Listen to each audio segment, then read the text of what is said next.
Hi everyone, Jake here. I know I've been gone a while, but I'll try to catch you up on some of the past week. Things around here are totally crazy. Not just the workload, but also some weird stuff. Before I dive in, I want to thank everyone who has been following this story and providing tips and messages of support. It really does mean a lot to me. You can see part 4 here. As I mentioned before, Gonzalez came to my house and told me about Dave's death. I was shocked and incredulous because I had just seen him a short time before at the store. Gonzalez explained that when he arrived to open the store, he found the door ajar, lights flickering, and an unusual silence. Upon entering, he encountered the shocking scene. Dave was on the floor, pale, eyes open in a vacant stare, with strange marks around him. I guess at least this time it wasn't a can. The police found no clues and declared it as a sudden death. Seeing Dave's mother crying at the funeral broke my heart. I offered my condolences and hugged her tightly. She's an elderly lady who didn't deserve to go through this. I do wonder what would have happened if I had swapped places with Dave that shift. Or maybe, upon reflection, if I hadn't put the meat there. Yeah, it makes sense. Maybe my offering at the office had invited the creature, and Dave, unaware of the special rules, violated something. This thought started to gnaw at me, bit by bit. The guilt was unbearable, and I had to talk to Gonzalez about it. I decided to go to work early to have time to discuss it. I put on my uniform and started my walk to clear my head. As I approached, I could see the sheriff talking to the chief inside the store. Don't get me wrong, I'm not a busybody, but after everything, I decided to sneak up, crouching and approaching the window slowly. I caught the conversation halfway through. "It wasn't supposed to be Dave, Butch. The store is acting on its own." Look, the store got what it wanted, right? Just because it changed the order of things doesn't mean we need to panic. It's the first time this has happened. It must really like Jake. Yeah, well, we'll see about that. I accidentally stumbled on an empty beer bottle on the ground, making noise. They both stopped. The sheriff turned and began walking slowly towards me. I started moving towards the back of the store, but he was almost at a point where he could see me. I was just a few inches away, and I could already see the brim of his hat and his eyebrows when one of the lights inside the store burst, making him turn, and Gonzalez jumped. This damn thing's playing with us. It knows we're talking about it. You know, Beth, I always admired that stubbornness in you. That indomitable spirit made everything more fun. He tapped the wall twice. I backed away, and arrived 10 minutes later, casually.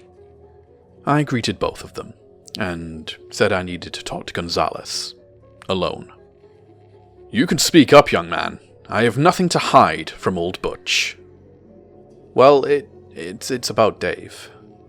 I put meat in the office that night, and I thought I was protecting him. Butch approached me, chewing tobacco, and got so close that I could smell the smoky scent coming from his mouth. Look, Jake, it's not your fault. The store is sometimes mysterious. Don't worry about it." He put his hand on my shoulder. "You've got potential. Maybe when old Gonzalez here retires, you could even take his place." No, you're exaggerating, sir." "Can't deny it, kid. The store likes you, and I have been thinking about retiring for a while now." Butch's radio beeped. "Gentlemen, duty calls." He left, and after a few minutes of conversation, Gonzalez did the same. The night went on without many problems, and truth be told, no special rules needed to be followed. No lights, no strangers, nothing.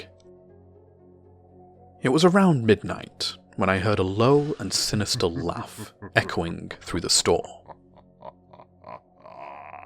I turned around, and there, in the dark aisle, was a familiar figure. The strange one with the hat. My legs hesitated before taking a step back. The figure advanced slowly, revealing glowing eyes. His hair looked even more unkempt, and he ran his hand over his stubble. His shadow danced with joy, moving from one shelf to another, now completely independent of his body. Beth knows what you heard about her. Who? Don't play dumb. It's ugly to do that after the mess she saved you from earlier, but she doesn't like snoops. He reached into his coat and pulled out a USB drive violently, making me think he was armed. I recoiled in fear. Before I could react, he disappeared, as if he had never been there to begin with. The lights stopped flickering, and the store returned to its usual silence.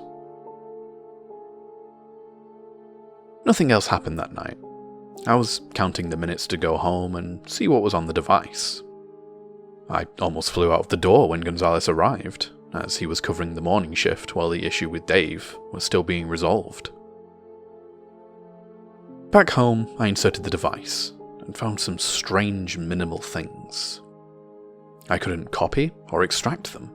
They seemed to have some kind of encoding, so I'll just describe them.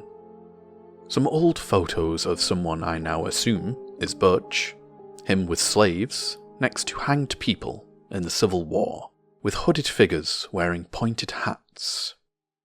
And the most disturbing of all, he was standing, smiling sadistically, whilst holding the chain that restrained a young slave girl. She had a gag and deep marks all over her body. She looked at the camera with profound hatred, conveying her disgust with the situation. This was just one of the folders. In another, there was a compilation of newspaper articles since the 1950s about young people dying in the store, even before Gonzalez. The last names of the sheriffs involved in that investigation were obviously the same: Cornwell. It also included headlines of the accidents that killed Butch's predecessors: Levi Cornwell, the grandfather, and Josiah Cornwell, the great-grandfather. I couldn't believe what I was seeing. I started writing this post for about 10 minutes, until my heart almost had an attack. Through the window behind me, allowing sunlight in, there was a shadow. A human male shadow with a hat.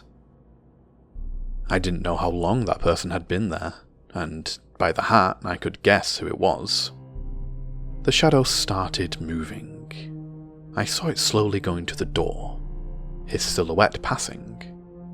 While walking, I saw him taking the rifle from his back, loading ammunition and putting it in. He stopped when he reached the door. 2 knocks, hard and dry. Silence. 2 more knocks. Suddenly, my phone vibrates. A message from Butch. Hey Jake, are you home? I need to talk to you. I found another batch of beers at home, close to expiration, and I need to get rid of them, if you know what I mean. Update 1. He sent a new message. Well, unfortunately I can't wait long. I'm going to go into your kitchen to leave some cans on your counter. Just letting you know so you don't get scared if you're at home.